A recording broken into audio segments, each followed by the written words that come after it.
guys with their nails done.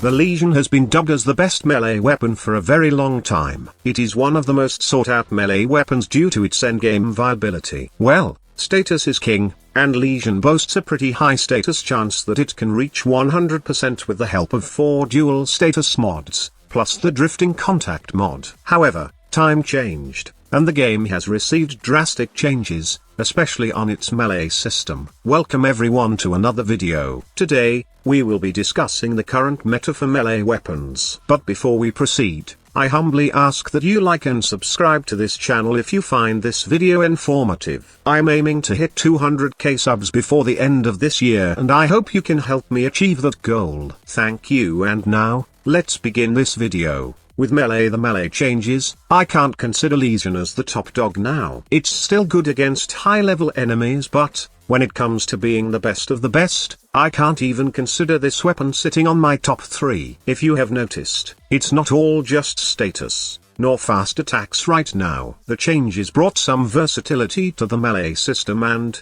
the game took a 180-degree turn to the crit or hybrid meta. But that's not all. Melee weapons right now can be built either fast attack, heavy attack, or both. And because of all these changes, some of those weapons that you never thought of using has become better and viable for higher level plays. But mind you, I'm not saying that the likes of Legion have been nerfed. In fact, no melee weapon has been nerfed after the melee changes. The rework just brought new life to those non-meta melee weapons, and some even rose to the top. Just take for example Orthos Prime. Admittedly, I am only using this weapon to farm focus on Adaro Sedna in the past, but now, I honestly think that it's better compared to Legion. Hell, I can say that this is the king of polearm right now. The thing about Orthos Prime is it got buffed to the point that Legion can't even counter. The 24% crit chance buff, plus 36% status chance made a big difference. And the final nail in the coffin is the ability to use stance combo easily with the help of the melee rework. For those asking on my recent video about what is the best polearm in the game now, then this is my answer. For me, Orthos Prime is the best polearm. But is it the best melee in the game? Certainly not.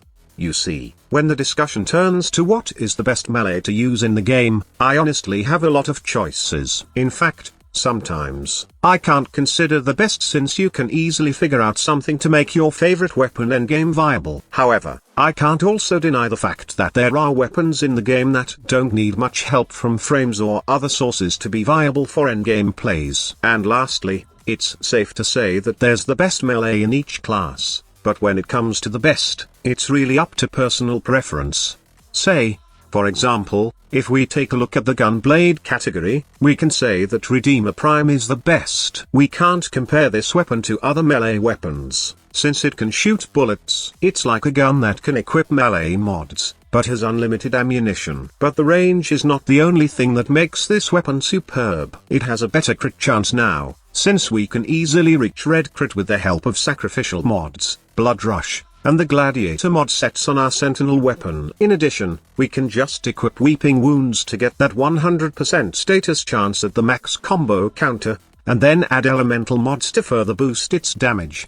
The same goes for the Nikana category. Although the weapons nowadays may differ in the combo, still, you will clearly see the resemblance in their stats. If you think of it, almost all good melee now are hybrid, which has a good distribution of status chance and crit stats. But squad leader, you are only testing your build against armored enemies. How about the other faction? Well lads, it's all the same. As you can see, Nikana Prime with a viral / build still hit like a truck. Within a few seconds, you can demolish a room full of high-level enemies just by swinging your Nikana Prime. For those who asked how about the Zor Nikana, I tell you this, it's a good option, but Zor can't fully mimic the stats of Nikana Prime. You can emulate the damage, but don't expect it to be the same as this beast.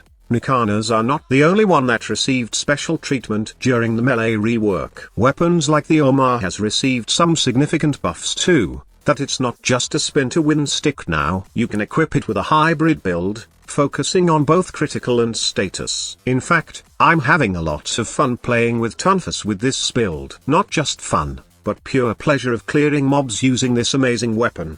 For those of you who are saying that spin to win is dead, well, you are wrong. Although maiming strike was nerfed to the ground, still, there are stances in the game that let you use your weapon as a spin to win killing machine. Just take for example NINKONDI Prime with the Atlantis Vulcan stance. With the same status crit hybrid build, while performing the Blazing Storm combo, you can literally spin your NINKONDI Prime and kill enemies with just a few hits. But if you want something that will turn you into a Beyblade of Doom, then look no further and check out some of the best heavy blades, and the Cleaving Whirlwind stance.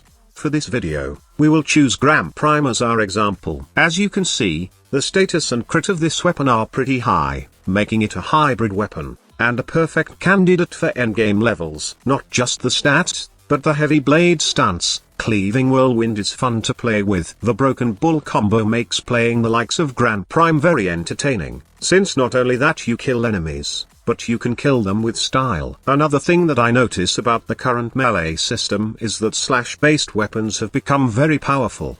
Well, slash is good before melee rework, but right now, it got extremely powerful that some slash-based weapons can even kill enemies with just one heavy hit. They may not die on the first hit, but they will eventually die from the bleed damage. Take for example the Reaper Prime, or a Scythe Saw. A heavy attack build looks like this. It takes advantage of melee damage mods, critical, and the corrupted charge mod. For more effectiveness, I suggest adding empowered blades on your frame. The normal bleed tick is about 40k plus, but with this aura mod, it goes off to 70k plus. Now that's against armored units. Those who don't have armor will definitely die in one shot.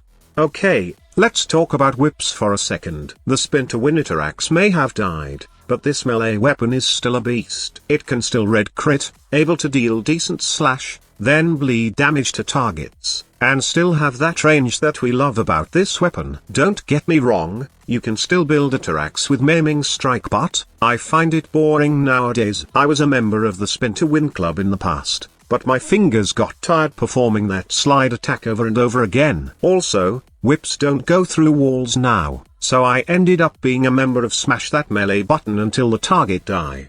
Now, what about swords, fists, sword and shields, or even claws? Are they not good, squad leader? Yeah, but I'm saving those videos for the next upload. I got a special video coming up, and somehow a continuation of this video. For now, I can say that the ATTERAX, a Scythe Saw, Gram Prime, Orthos Prime, the OHMA, Redeemer Prime, and Nikana Prime are my favorite melee weapons in the game. Which is the king of all melee weapons then? I would say it's the Nikana Prime. It's just a personal preference, but basing it on my experience, Nikana Prime can kill enemies super fast with fast attacks, and it's very versatile since you can mod it also for heavy attack or both. If you want to check my recent video about this melee weapon, then feel free to click the link at the end of this video. Thank you so much for watching. Squad leader signing off.